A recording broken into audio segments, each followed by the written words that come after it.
سے سنی میں نے زندگی میں کبھی یہ بات رکھا نہیں. کسی اور یہ صحابہ اللہ کے قسم کا حدیث ہے. اور اگر حدیث نہیں تھے تو کیوں کہا صحابہ کو مت ہوئی.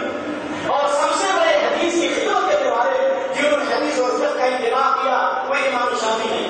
اللہ کی قسم یہ مجاملہ نہیں کر رہا حقیقت کر رہا. نہ صرف حدیث کا خطاب کن کو دیا گیا, کوفہ کے اہل رائے سے مناظرہ کس نے کیا, کتاب العلوم کس نے لکھی, الرسالہ کس نے لکھی, حدیث کی تعلیم میں حدیث اور اصول فقہ کا دونوں کا حسین انتظام پیدا کیا. اور یہی امام شافعی ہیں رحمۃ اللہ علیہ جنہوں نے کہا تھا اجمعت الامہ على ان من استبانت له سنة رسول الله صلى الله عليه وسلم لم يحل له ان يدعها لقول احد كائنا من كان.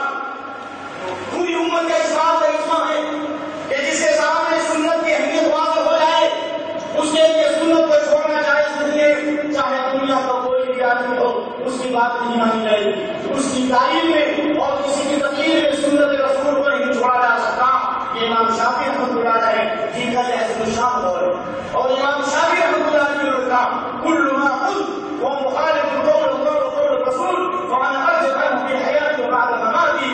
ہر وہ بات ہر وہ کلام ہر وہ مسئلہ جو میں نے بیان کیا اپنی زندگی میں اگر قرآن و سنت کے خلاف ہے میں اس سے اپنی زندگی میں بھی رجوع کرتا ہوں اور اپنی زندگی کے بعد بھی اسے رجوع کرتا ہوں. اللہ اکبر. یہ امام شافعی رحمۃ اللہ علیہ کا عقیدہ ہے. یہ امام شافعی رحمۃ اللہ علیہ کا مقام ہے. امام شافعی کہتے ہیں کہ کتاب و سنت کو چھوڑ کر کتاب و سنت کو چھوڑ کر منطق اور فلسفہ کی طرف جائے گا, جو علم کلام کی طرف جائے گا. امام شافعی رحمۃ اللہ علیہ کا یہ قول ہے. جو حنفی رحمۃ اللہ علیہ کا کتاب شرح عقیدۃ التحویہ کی کتاب حجت کی کتاب موجود ہے. حكمي في حديث لا خلاف أي ضرب جديد والنعال ويضاف في الأعشار ويقال هذا الكتاب من ضرب الكتاب والسنة وأقبل على علم الله أكبر.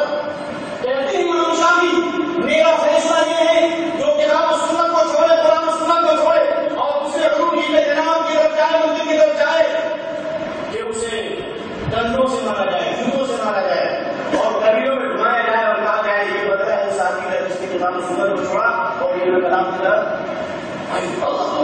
یہ اور یہ اقوال امام احمد بن حنبل کے, امام ابو حنیفہ کے اور دیگر سلف کے سارے اقوال ہیں. اسے پیش کرنا مقصود نہیں. میں سوال کرتا ہوں کہ کسی حدیث نے 4 مسلح بنایا, ابھی مفتی حرم اور حرم کمیٹی کے اہم ممبر شیخ وسیم اللہ عباس حفظ اللہ کی کتاب تقریر کا موجود ہے. لکھتے ہیں کہ 488 میری 488 سے لے کر کئی سو سالوں تک 4 مسلح بیت وقت سارے خاصہ میں پچھلے رہے. حنفی کا مسلح, شافعی کا, مالکی کا, حنبلی کا. اور پھر دوسرا وجہ نظر کرتے ہیں کہ 5واں مسلح کسی فرقے کا شیعہ میں کتنا ایک مسلح کتنے سالوں تک اجلے سوال آئے گا. کیا کسی نے 4 مسلح بچایا؟ کسی نے کیا کسی کو یاد ہوگا؟ شافعی اور احناف کے درمیان بڑی بڑی جنگیں ہوئی, کتابوں میں موجود ہیں اور یہاں جو کتاب آپ کے سامنے گئی اس میں بھی موجود ہے. جب بڑی بڑی جنگیں ہوئی ہیں اور ان کے علماء نے کہا کہ کیا کرو روزہ چھوڑو.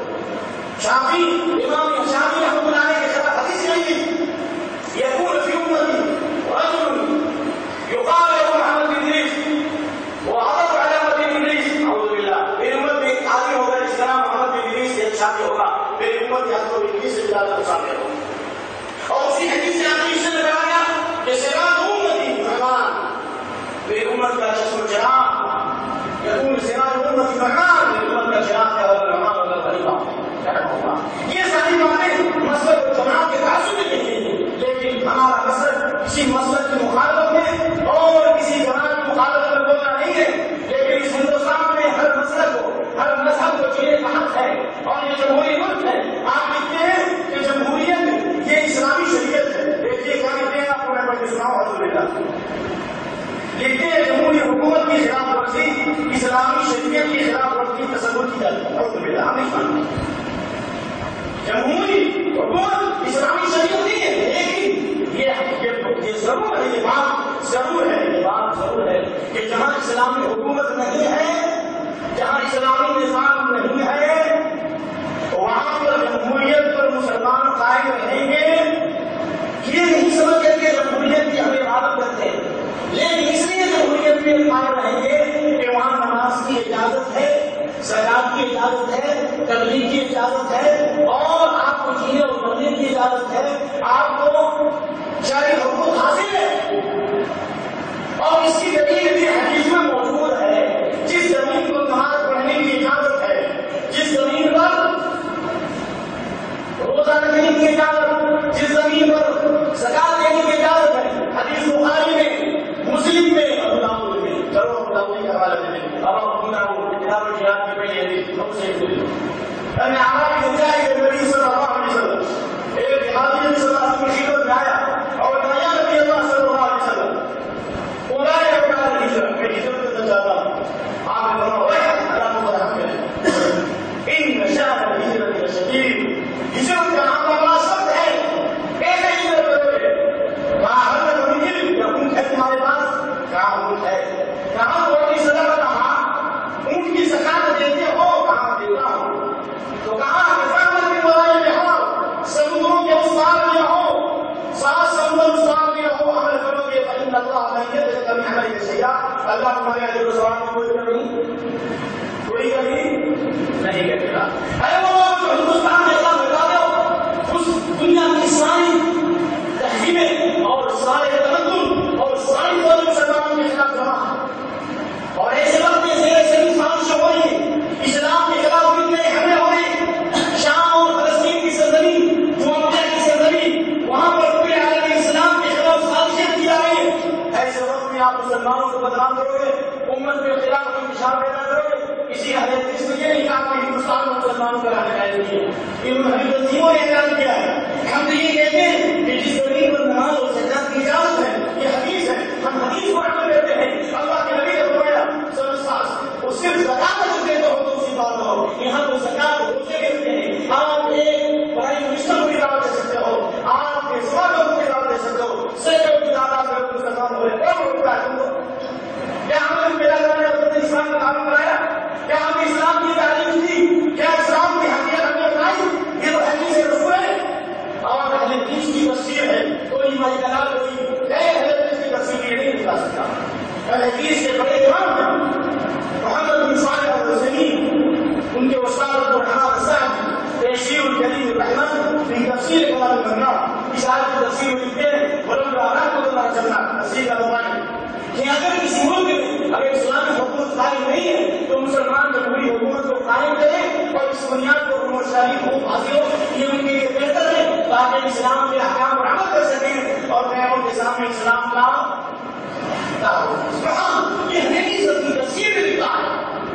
عالم اسلام سے حدیث کے دلوں کی دھڑکن ہے۔ محمد بن صالح العثیمین رحمہ اللہ، ان کے استاد علامہ ناصر السعدی رحمہ اللہ، آؤ دیکھو معلوم کرو، اس لیے اندھیرے کو اندھیرے میں مجبور کی سوچی، اندھار کے اوپر اندھیرے اس کو اندھیرے میں اور دور کی سوچی، لیکن سانپ کو پکڑ رہا ہے کہ لکڑی کو پکڑ رہا، اسے کیا پتا؟ اس لیے عدل و انصاف کو قائم کیجیے اور یاد رکھیے آج وہ اللہ کے نبی کی حدیث ایک جماعت حق پر قائم رہے گی، ان کو کوئی رسوا نہیں کر سکتا۔ آج دیکھو عراق کے اندر اور شام میں جو داعش کی تحریر برپا ہوئی ہے، اس کو برپا کرنے والے کون بتا سکتے ہو؟ کوئی حدیث اس میں نہیں ہے، اس کے خلاف پہلا فتوا حدیث عالم صاحب فوزان پر ہے۔ اب بھی عزیز فوزان کیا ہے؟ شیخ رسول اللہ فوج حدیث عالم ہندوستان کا بڑا فتوا ہے، بیان کرنے کے حدیث کے خطروں کے خلاف، داعش کے خلاف اور اسلام کے خلاف۔ یہ لوگ اس وقت کے خوارج ہیں جو مسلمانوں کو قتل کرتے ہیں، بچوں کو قتل کرتے ہیں، کافروں سے دوستی رکھتے ہیں، یہ اسلام کو جائز قرار نہیں دیتا۔